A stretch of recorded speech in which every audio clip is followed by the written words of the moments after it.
In this short, I just want to address how the Mets season is going so far and how it, hasn't exactly performed up to expectations of what we thought with the offense. And my thing is, I just think that key players need to be benched. And obviously it's tough to do. It's tough to bench the guys that dragged you as far as they did last year. Like benching Lindor is going to be really tough to do after what he has done to get you into the playoffs in 2024 and to put you on as deep of a run as he did.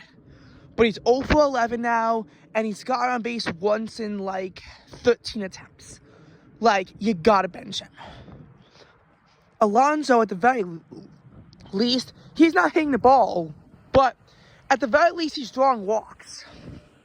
At the very least, Alonso's drawing walks. But really, it's like, Brandon Nimmo is also underperforming. Mark Vientos is also underperforming. Again, you can't bench too many key players at once, and Soto still needs guys to protect him and guys to, knock in runs for. But it's like, you gotta bench them when they don't perform. And I think that Francisco Lindor really needs to be benched at this point. Now, I get that Brett Beatty is also performing like absolute crap and that you don't really have a lot of options. You could put Luis Angel Acuna at shortstop, but then it's like, who's going to be at second base?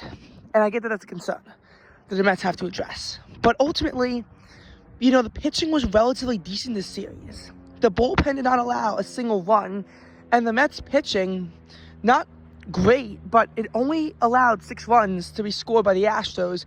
The Astros didn't get a single home run, and they only had 1 extra base hit. Meanwhile, the offense is struggling. The offense can't knock in runs. The Astros won a series because while they scored 6, they held the Mets to 5.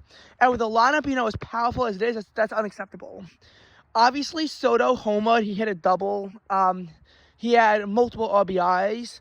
So we really can't put the blame on Soto for this one. But the rest of the guys, you have to hold them accountable. This cannot continue. Or else the Mets season will slowly slip away from them. And they'll be stuck with another 2023-esque season where they just don't perform at all once they have expectations. And we can't have that.